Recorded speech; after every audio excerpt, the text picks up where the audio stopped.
My name is Nikki Johnson-Huston, and I'm a 2012 Eisenhower Fellow from the United States. And I'm here in India because I was interested in looking at issues related to poverty with a special emphasis on women and children. We're constantly hearing in the United States how India is growing and what a growing middle class there is and what a lot of opportunity there is here.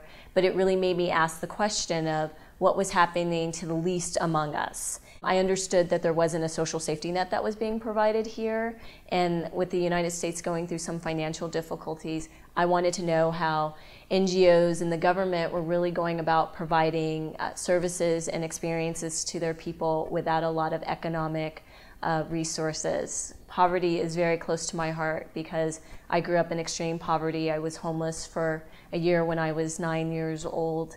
My family was split up after that, and I lived with my grandmother, and I was fortunate enough to become educated and use education as a way for me to move out of poverty. And I believe for many people all over the world, for people living in poverty, education is the way. And I wanted to see how India was handling these issues. The cities were very distinct and very different. Delhi, Mumbai, Pune, Hyderabad, and Calcutta. I picked those cities because they were some of the most dynamic cities. Hyderabad, I knew that they were doing a microfinancing program that one of the 2011 fellows, Mr. Rashikar, was involved in with the Society for the Elimination of Rural Poverty.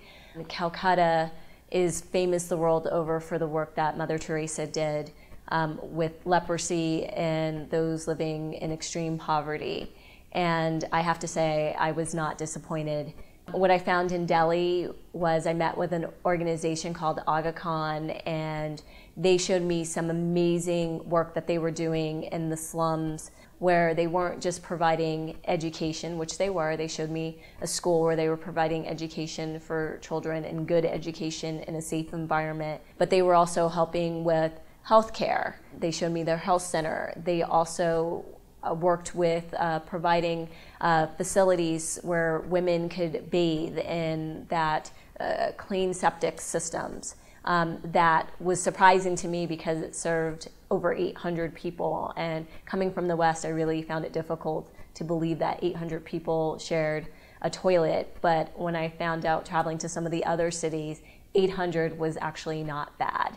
One of the things that I was really interested in when coming to India was looking at education, but I also was really interested in what was happening with women, because I really do believe that if you educate a woman or you give a woman opportunities, you're also giving opportunities to her whole family. And so one of the organizations that I met with was Breakthrough, and they do a lot of advocacy on behalf of women. And what I found is that women's roles in India are very complex. So on the surface, I had heard that it's still very traditional, and a lot of women here really do strive to get married and sort of have that traditional life.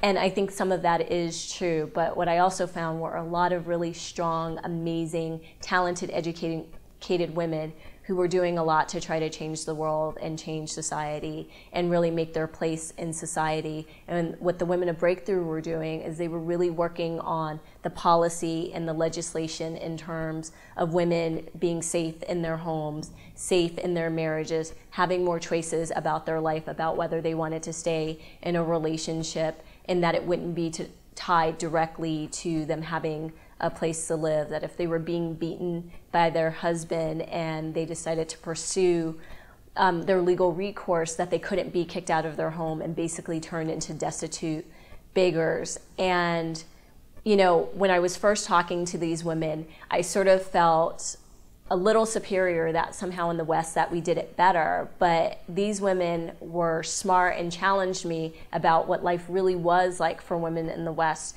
and talking about the challenges we have of the glass ceiling, and that women in the West are also abused, and that maybe we have more choices, but do women necessarily take advantage of the choices? And if you don't really feel like you have them, does it really matter? And so it really was a great conversation and a great dialogue for us to have, and it really informed how I looked at women and their place in society in India, and I think it's very complex.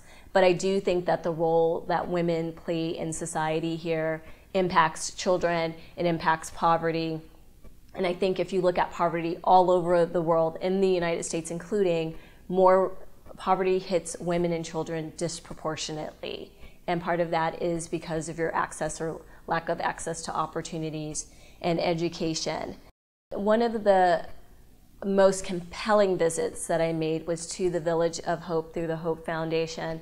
And this was basically it was a leper colony. It was founded for lepers, but it wasn't just to provide a place for the lepers to live. It also gave their families a place to live and thrive and do more than just think about surviving. And when they initially started about 20 years ago, they had maybe 90% of the lepers were beggars, and now it's only about 10%. And, you know, some of it was things I never thought that I would see. I saw people with open, festering wounds and were missing limbs and toes and hands and arms, but they had so much strength to them. And I really didn't focus on their disease. I really focused on them. And one of the things that was really amazing to me was the dignity that they were given by living in, you know, safe, clean environment and what was happening in terms of their children. I met two women whose children were studying to be nurses, and they were so proud, and they had their own little stores on site. And, you know, I think what I've gotten out of this whole experience about the NGOs that I've seen and the governmental officials that I met with, the really good organizations, realize that it's not about just giving someone something, it's about treating them with respect and dignity and really giving them the skills to be able to take care of themselves. One of the great things about this fellowship is we have a wide-ranging network of people. So I was fortunate enough to meet with some of the Eisenhower Fellows from India. We talked a lot about sort of the policy and the government schemes and a lot of the good work that they were doing, but I think that the people in the government who really get what's going on is, I think they understand that they're putting a lot of money into some of these programs, that the idea is correct, but I do think that they understand with the population, with some of the corruption issues they have, that for them success is really going to be how they execute and implement these programs. So for me, having those discussions with high-level officials and seeing how they put policy and influence policy along with sort of their idea of social responsibility and some of the difficulties of what they want to do and the limitations that they have because they work in the government. And there is sort of a level of bureaucracy that I think you would find in any country, but there seems to be a lot of it in India. I also wanted to compare, what does poverty look like in India? What does poverty look like in the United States? And I found that they looked vastly different, at least the causes of why the poverty was. In the United States, I think a lot of poverty, especially in the African American community, is tied very much to a lack of a family structure. And what I found in India, especially in Delhi and Mumbai, was the fact that many of the people that were living in poverty here were living in poverty not because they weren't working. Almost all of them worked. It was because they weren't receiving a living wage, and they left their villages because they were looking for a better opportunity. But one of the things I was really impressed with is that they understand the importance of education, and it didn't matter how bad the slum was I went into or how poor of condition their housing was. They talked to me about what they wanted for their children. Their children talked to me about what they wanted for themselves, about the college that they wanted to go to, about what major they wanted to have, about how they wanted to be able to take care of themselves and they wanted to take care of their family. And I was really impressed. Really, it seems almost like an Indian value, the importance of education. And it's an issue that we have in the United States that we can't always get people in poverty to realize that education is something that really is accessible for them. And so for me, I think it's a huge advantage that India has going forward, and with the government commitment to educate all children, I think that you're going to see the benefit of that in the years to come. I got the opportunity to speak at two really great universities within India. So I spoke at the Jindal Global Law School. The Women's Law Society invited me to come and really talk to their students about my own journey from being homeless to living my dream of being a lawyer, and more importantly about sort of the responsibility that especially lawyers as advocates for the disadvantaged, the important role that we play in society, and basically our social responsibility, how fortunate they were to be as well educated, and I include myself in that group, that we are some of the most talented, most educated people in the entire world, and that makes us extremely lucky. But understanding that everyone has not been as fortunate as us, and that the world has very serious problems, and it takes serious, talented people to deal with those problems and come up with solutions. I don't believe that there's any conflict between being successful and also being socially responsible. I actually think they go hand in hand. And one of the things that I challenged the students was to think about, did they want to just have a job, or did they want to be great? One of the lessons that I learned very early in my life is that I wasn't going to be judged by the level of success that I achieved, but in the level of success that I helped other people to achieve. And that was something that I was really hoping to put forth to them. And they were very, very receptive. And then I went on to Mumbai, and I went to the WE School, a Willikers Business School, and I spoke to a bunch of MBAs. I made the business case to them about why it was important to help people out of poverty. I talked to them about the fact that a city the size of Mumbai with 12 million people, that it was amazing to me that 55% of those people lived in the slums.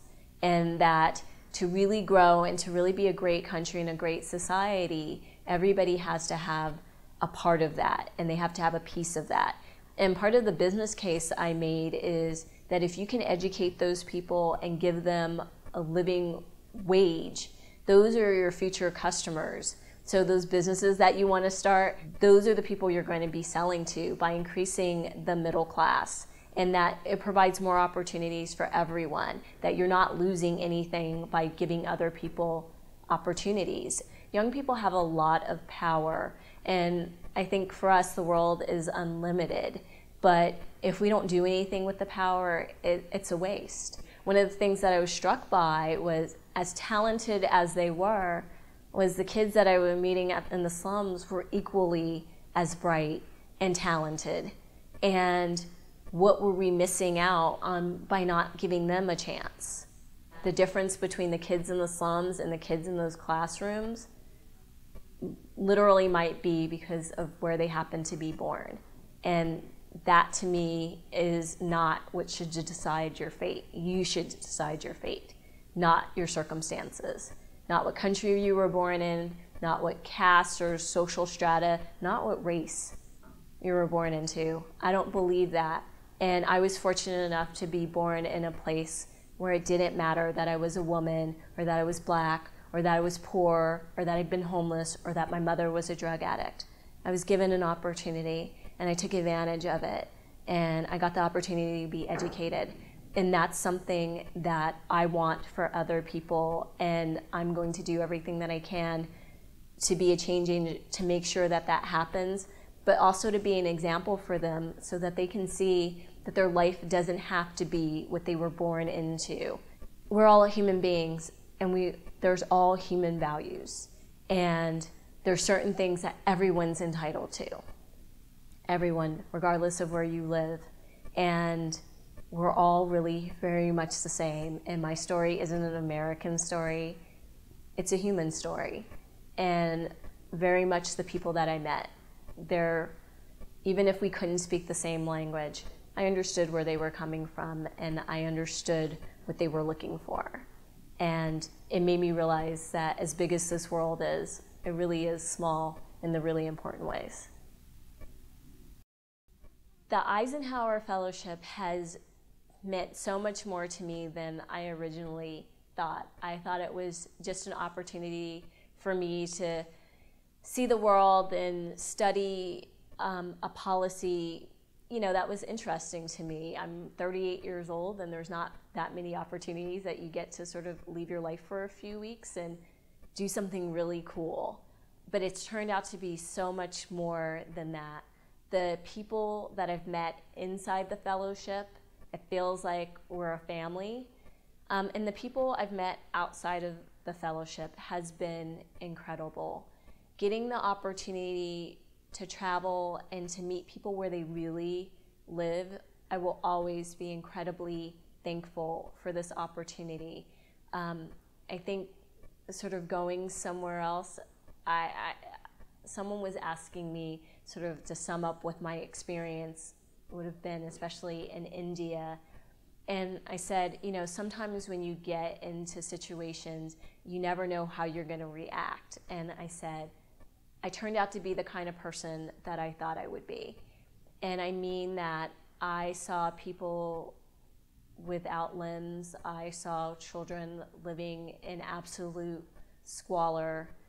And sometimes I went back to my room and I cried. But I could see more than that. And what I saw gave me hope. And eventually, I didn't smell any of the smells. I didn't see any of the squalor.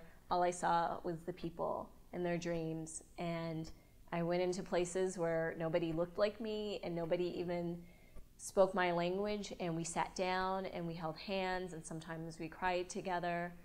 And I'm incredibly, incredibly grateful, because it has really solidified for me that this is the kind of work that I want to do, that this is the kind of work that I'm meant to do, and that the need is so great. And as much as I thought I knew about the world and my little place in it, the world is small, but it's also big. And what I realized that in Philadelphia, I focused so much on sort of what was going on in my own community, that coming to India made me realize that poverty has no race, it has no gender, and it does not discriminate. And neither will I. I will help anybody who needs help. And I don't know that I would have gotten that lesson without the Eisenhower fellowships.